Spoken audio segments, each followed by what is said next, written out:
welcome to Conversations with Charlie Lutes.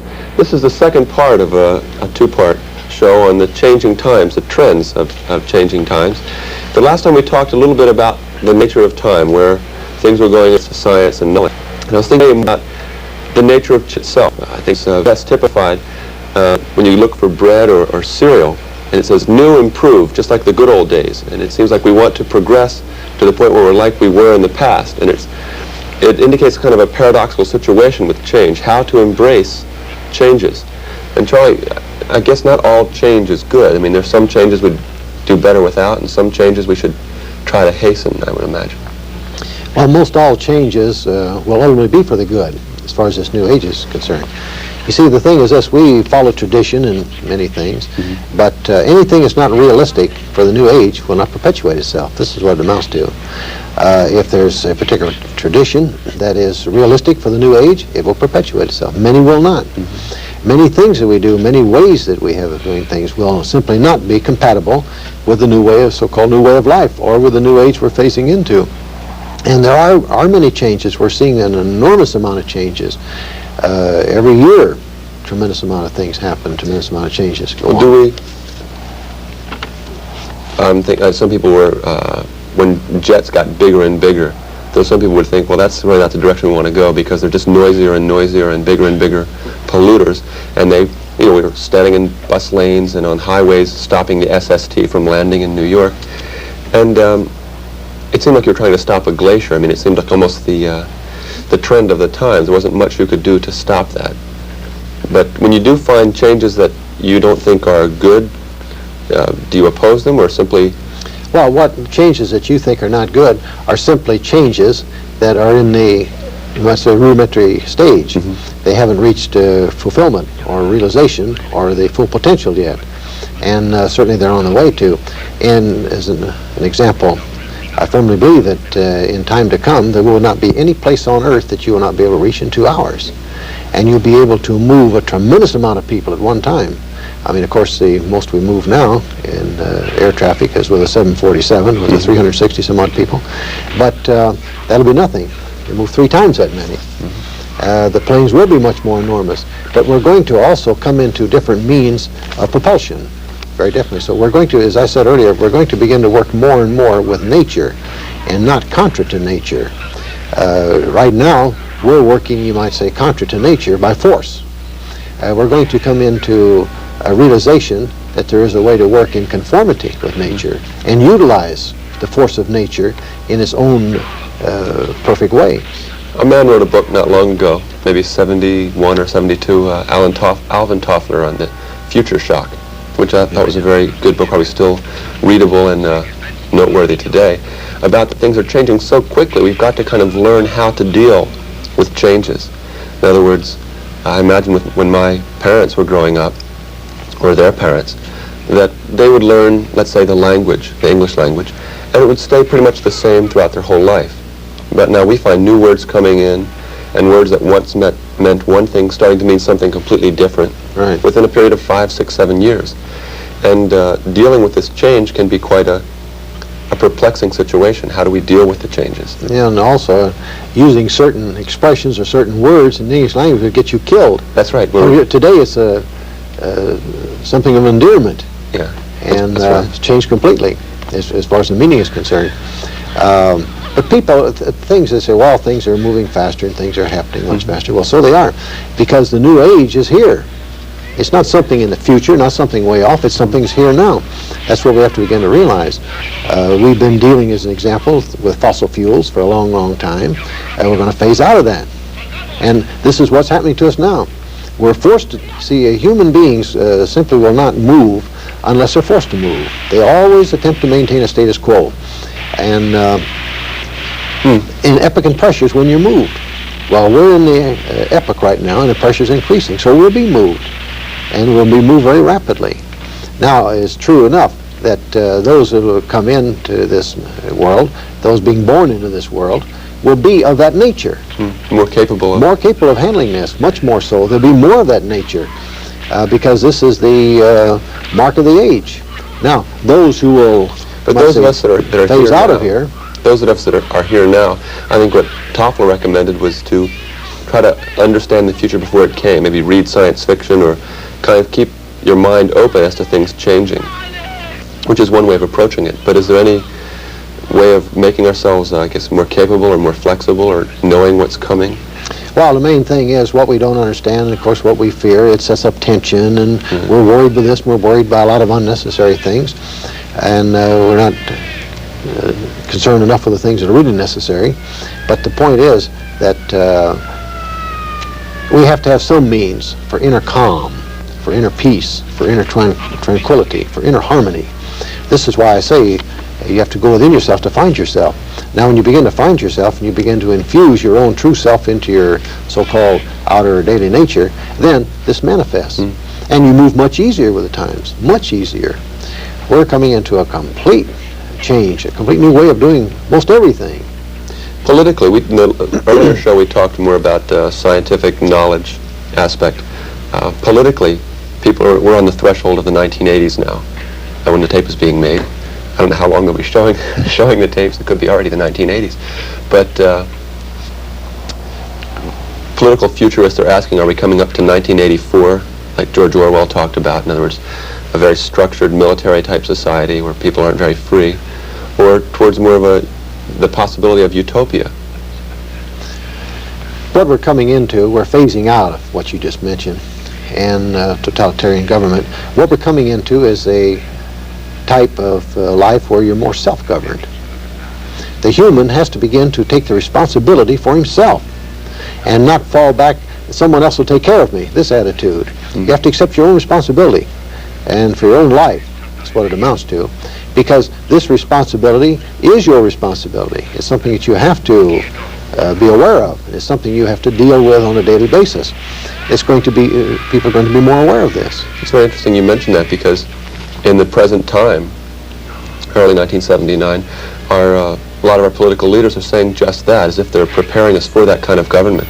Right. President Carter, Governor Brown in California are talking about minimizing government's big daddy type of attitude. I can't take care of all your problems, you have to take care of them yourself. That's been the attitude. I mean, government will take care of everything. We're beginning to find out government's doing a very poor job of it.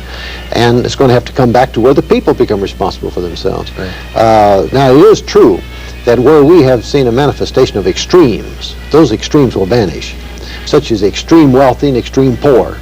It's going to come more into balance. More into balance. Not totally so, but more so. Is this change coming about, in other words, the people taking more responsibility, just because government's not doing a good job, or because individuals are now more capable? We're finally beginning to be able to do it ourselves, perhaps. One thing they're beginning to realize, they're being taxed to death. That's one thing. I mean, you're working for the government, and you don't like what the government does with your money. That's what it really amounts to. People are taking exception to this. They say, wait a minute, I mean, they're taking in all this money, and what are they doing with it? We're not benefiting from it, and so forth and so forth. And so they want to take more direct responsibility for it, that's all. And they begin to realize, you see, things become top-heavy. And this is what's happening in the world. It's really becoming top-heavy. And it has to be streamlined, has to be cut back. And also, automation and, of course, with the new scientific developments and computers and this sort of thing, one person can do what 100 used to do. One person can do what 1,000 used to do. Things will be made much easier, so much easier so that, and as far as producing things are concerned, the necessities of life will be so freely produced that there'll be abundance for everybody. In other words, no one will suffer. There will not be the starving on the one hand, where the extreme, shall we say, wealthy on the other hand. Not at all. What will that do for individual character? In other words, will having everything without having to work for it make us... Well, what you're saying is it'll be more leisure life. Yeah, will we use that leisure to be fulfilled, or will we become lazy? And Oh, no. What will happen is the fact that all humanity will understand a deeper depth of life, and they'll understand a greater purpose to life, and they begin to fulfill this. In other words, you're coming to a three-day work week as an example. Right now, you're seeing acceleration of wages and everything. Well, there has to be a fairly high level to take care of the 3-day when it. So you do a full day's work, even if it takes a week to do it, right? Well, but you'll work 3 days, and the whole thing will be that it won't be needed. Manual labor, as we understand manual labor, will simply vanish. As an example, they'll produce robots. That'll be more intelligent than you can believe, and they can do an enormous amount of things. You can program them for innumerable things they can do, and do it very efficiently, very effectively, no matter what it may be it's capable of being programmed for. And more and more and more sophisticated. Of course, the first ones, they have already have begun to produce them, but the first ones are rather crude in relationship to what the later ones will be. And also, as I said earlier, the new type of, the new individual coming in will be more suited for the age, far more suited for the age. We're seeing now people suited and unsuited for everything at the present time. You're seeing a general extreme manifestation. You're seeing a manifestation of extremes, is what I'm saying. So that'll pretty much vanish too. Everything will be compatible with the age, and they'll move smoothly and easily into the age. You see, things that we have developed on a scientific basis, what is our first consideration? How we can destroy it with it. How big a bomb we can make. How big a weapon we can make. How powerful a weapon we can make, and so forth. Well, that has to phase out. As I said earlier, armies and navies and prisons and police forces and all this sort of thing, they're simply organizations and institutions of necessity. If you no longer need them, they will vanish like everything else. We won't have armies and navies and all this sort of thing in the future. It won't be needed. There won't be a limit, or there won't be a lack of challenge for individuals there, will there? There'll still be things to discover and things to enjoy. As far as the potential and as far as what really exists, we have only begun to scratch the surface. Just begun. There's an interesting story. You're aware, of course, of the TM City program, where the powers and things like that. And there was a physicist talking with a group of us about that. And he was very excited about it because he said physics, the theoretical physics, has more or less explained pretty much all the information, all the raw data is explained. And so there's not a lot of challenge left in it for this person. And he was happy to see people claiming to be able to levitate and to do all these wonderful things, because physics is going to have to explain that as well, because it's certainly going to be naturally understood at some point. And I'm just wondering, when a lot of things that were considered challenges for people, how to create things or express their lives, this often provided some kind of timber for them, provided some kind of something for them to express their character. And these have become important, and we don't want to lose that, I would think. No, certainly we don't. And we won't. As I say, whatever's realistic, we won't lose. Whatever's unrealistic, we're going to lose, and lose it rapidly. It's this kind of understanding and, I guess, faith that nature has some intelligence in it that I want to get onto. Nature's all intelligent. Okay. Let's discuss that in a minute. We have a couple minutes to take a break here.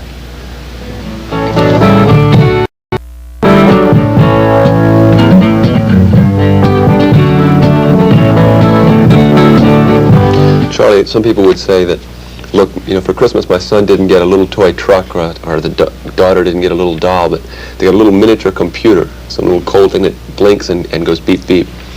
And people want to know, I think, is the nature of change always benign? Is there some intelligence in the world, or is it all just kind of random and heaven knows where we're heading?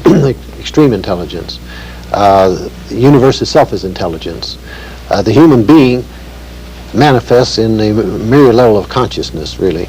And you have to increase your level of consciousness. But consciousness is tied to the body. So you have to purify the body. And the central nervous system is the, you might say, focal point or key point for that.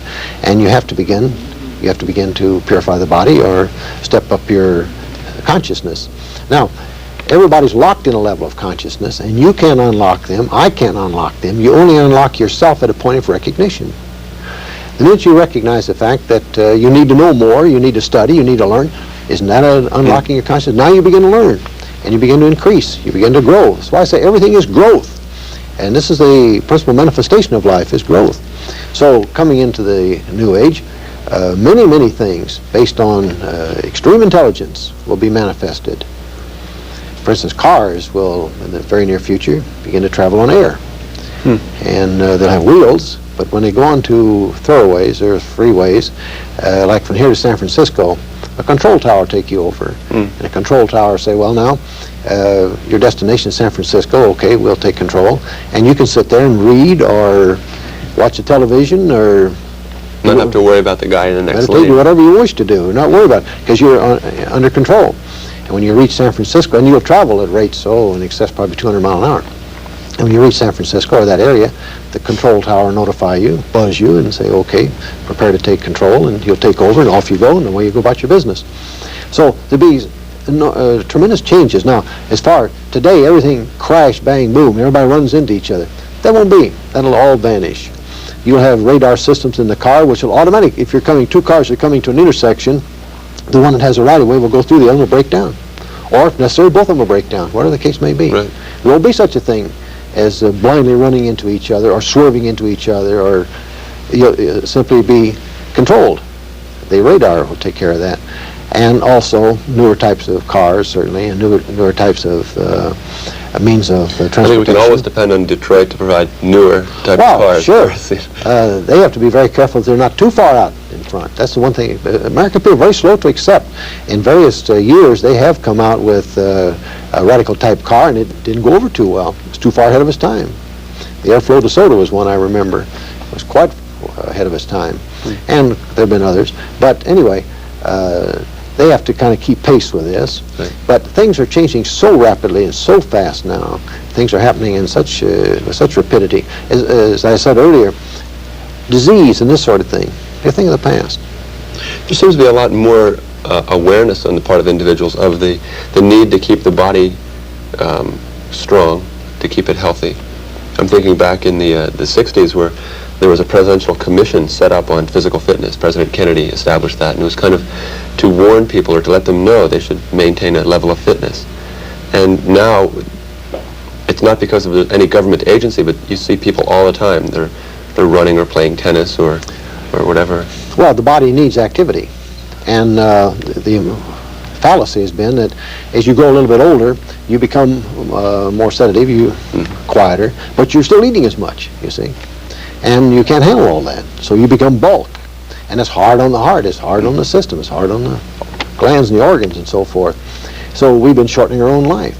Now we begin to realize that we have to maintain a certain level of activity or a certain degree of activity in order to keep well-being and good health. It's not just physical well-being, but people are being much more concerned with their mental emotional well-being, and everything, spiritual well-being. all has a part in it. And it seems to be coming from individuals, that just from themselves they have this desire. It's not because someone is recommending or telling, although we do have the confirmation from medical science and doctors and scientists. Well, one thing too in this coming age, people will not look much over, they'll be 100 years of age, say, but they won't look much over 45 years of age, and they'll be very alert physically and mentally.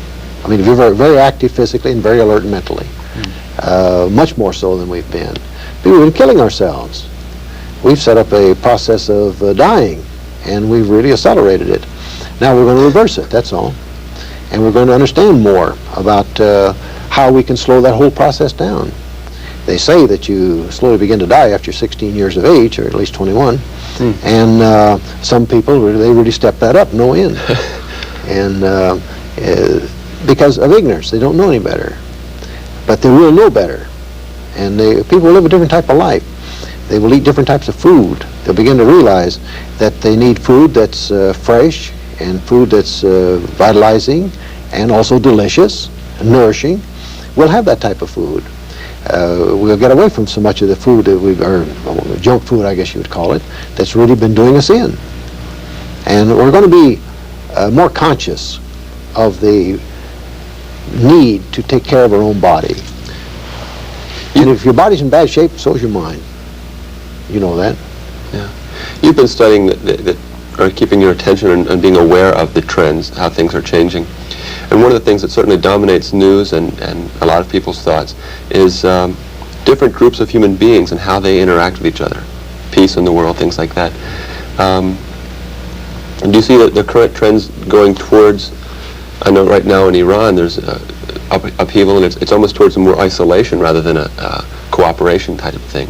They want a very, my understanding is a very pure system of government based on their traditions. And yet it makes it harder and harder to really understand, it seems, the people. But what do you see the trends of time aiming toward? Well, you're looking right at chaos and confusion now because of an enormous change. They've been under a certain type of regime for a long time. This is breaking away. That's really what it amounts to. They'll become more self-governed like everybody else. Yes, you'll see that. We're not going to come into socialism, as we understand socialism, but it will be a more democratic form of government, with, you might say, certain socialistic overtones, not the type of socialism we've been familiar with, but a different type where we will begin to think about others in the world. And communication has a lot to do with it. The communication will be almost just infallible, instantaneous.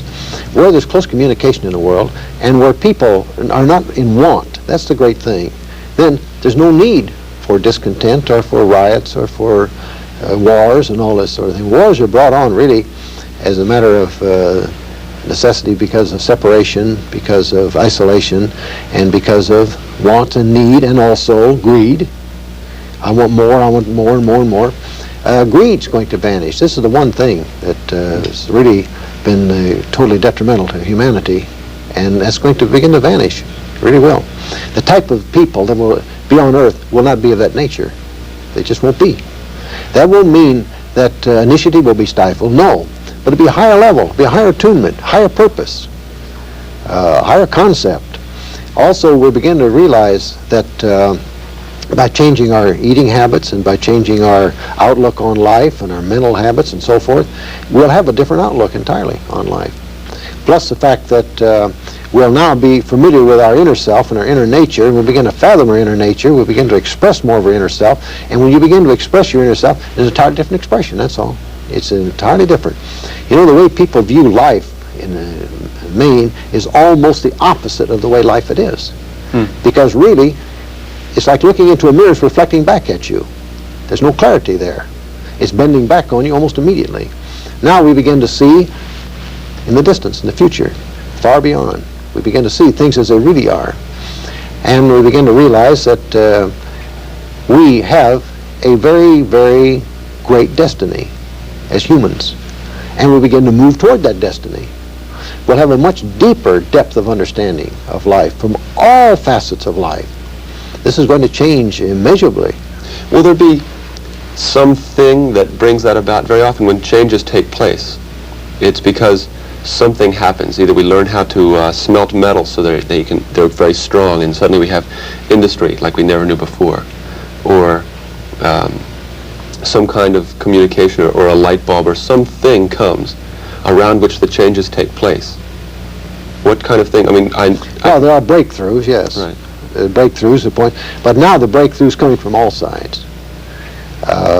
Thomas A. Edison invented the light bulb and so forth, which was an enormous breakthrough at that particular time, and certainly has come up to quite a refinement as of today, but nothing like it will be. So like computers are allowing us to handle a lot more information. Oh, yes. And I think as we understand its capabilities, it'll be done in a lot more. Tremendous quantities of information.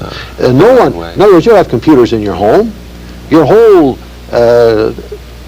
home life will be computerized to the degree you want to computerize it for your budget and all this sort of thing, whatever you have. It'll computerize the whole thing.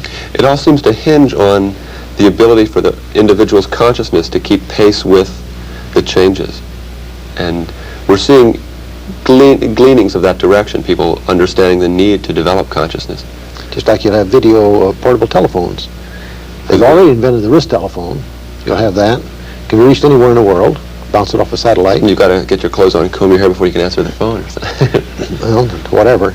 But in any case, so many things. Our style of living, the homes, the houses, are going to change radically. We're going to go more into park-like setting. Not everybody, but many will. Some, if they wish to live in the city's going to be entirely different, much more open and airy and free and not contaminated, and reduction of noise. All these things have a great impact on humans. We're going through an enormous amount of that today because everything is so noisy. It'll all quiet down, very much so. And we'll travel a lot.